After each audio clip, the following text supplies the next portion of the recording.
Γεια σε όλους, Κωνσταντίνος εδώ. Σήμερα θα δούμε πώς μπορούμε να μετατρέψουμε τη φωνή μας σε υπότιτλους χρησιμοποιώντας τεχνολογία AI. Και όλο αυτό απλά, σε υλικά και δωρεάν. Αυτό είναι το πλάνο για σήμερα.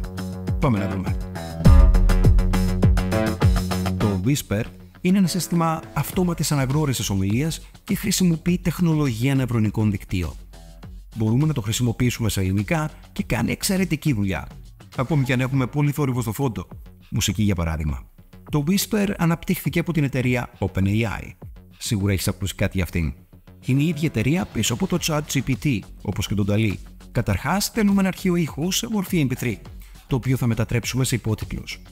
Για το σημερινό παράδειγμα, θα χρησιμοποιήσω το CapCut.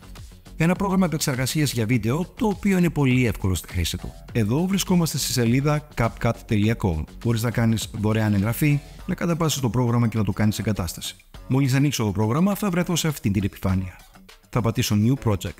Θα πάρω το βίντεό μου, θα το σύρω μέσα στο πρόγραμμα και έπειτα κάτω στην Timeline. Θα πατήσω Export και εδώ θα τικάρω μόνο Export Audio σε MP3. Εδώ θα επιλέξω το φάκελο στον οποίο θέλω να το αποθηκεύσω και πιο πάνω, εδώ που λέει Title, θα δώσω μια ονομασία για το αρχείο. Στη δική μου περίπτωση θα γράψω Voice. Θα πατήσω Export. Αυτό είναι το αρχείο που δημιουργήσαμε. Για να εκμεταλλευτούμε τις δυνατότητες του Whisper, θα χρησιμοποιήσουμε το Google Collaboratory. Το Collaboratory μας επιτρέπει να εκτελούμε κώδικα απευθείας στο πρόγραμμα περιήγησης. Για την εγκατάσταση αυτής της εφαρμογής θα πάμε στο Google Drive. Αν έχεις ένα λογαριασμό Google, θα κάνεις είσοδο και έπειτα θα πατήσεις εδώ δεξιά στις 9 κουκίδες. Έπειτα στο Drive. Αριστερά επάνω, εδώ που γράφει νέο, θα πατήσουμε μια φορά και τέρμα κάτω εδώ που γράφει περισσότερο. Έπειτα σύνδεση περισσότερων εφαρμογών. Εδώ θα κάνουμε αναζήτηση για το Collaboratory. Θα πατήσω επάνω και έπειτα Install. Continue. Στη συνέχεια θα πάω πάλι εδώ αριστερά στο σταυρό που γράφει νέο, θα πατήσω μια φορά επάνω, περισσότερα και εδώ βλέπουμε ότι υπάρχει πλέον εγκαταστημένη εφαρμογή Collaboratory. Θα την ανοίξω και θα μεταφερθώ σε αυτήν την επιφάνεια. Επάνω αριστερά μπορείς να δώσεις μια ονομασία για το αρχείο σου. Στη δική μου περίπτωση θα γράψω text. Έπειτα θα πάμε στο χρόνο εκτέλεσης Runtime.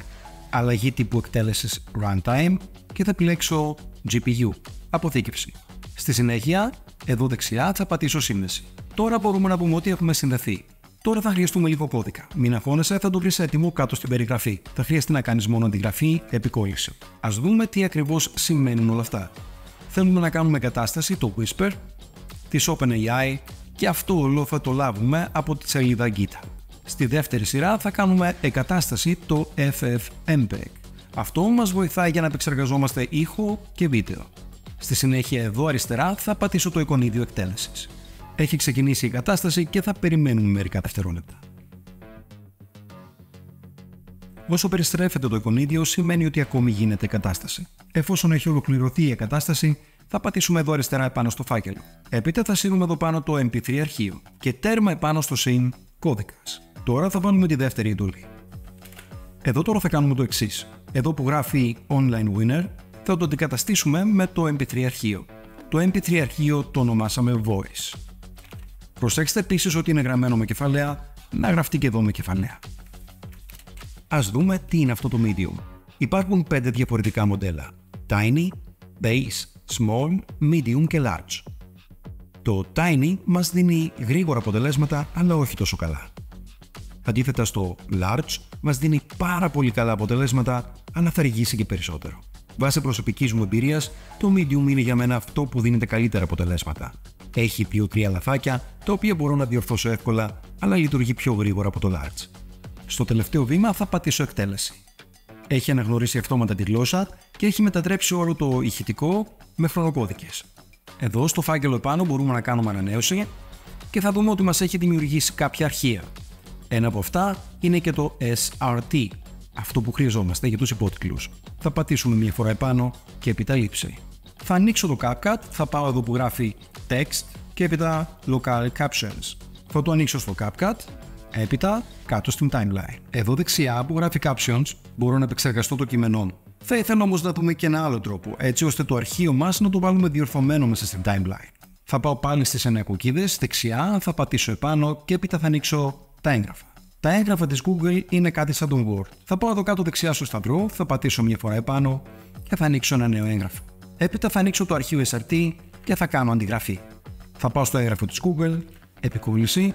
Εφόσον έχω διορθώσει τα λαθάκια του Whisper, θα πάω εδώ αριστερά που γράφει αρχείο, έπειτα λήψη και έπειτα εδώ που λέει απλό κείμενο txt. Αυτό το διορθωμένο txt αρχείο δεν μπορώ να το χρησιμοποιήσω για υπότιτλους. Θα πρέπει να το μετατρέψω σε SRT. Για αυτή τη μετατροπή θα μας βοηθήσει το πρόγραμμα Subtitle Edit. Είναι δωρεάν και σύνδεσμο για να το κατεβάσεις θα σου αφήσω στην περιγραφή. Θα το ανοίξουμε, θα σύρουμε το txt αρχείο μέσα, θα πάμε αρχείο, αποθήκευση ως. Πλέον έχω ένα διορθωμένο SRT αρχείο. Θα το ανοίξω στο CapCut και εδώ μπορούμε να το επεξεργαστούμε. Μπορώ να πάω εδώ πάνω που γράφει Captions στην πρώτη γραμμή, να πατήσω μια φορά επάνω μπροστά από τη λέξη έχεις και έπειτα Enter. Στη δεύτερη γραμμή θα πάω μπροστά από τη λέξη σωστή, θα τοποθετήσω το cursor, θα πατήσω και έπειτα Enter. Με αυτόν τον τρόπο μπορώ να κάνω διαχωρισμό λέξεων. Λίγο πιο δεξιά, εδώ που γράφει text, μπορώ να επιλέξω το design από τη γραμματοσυρά μου.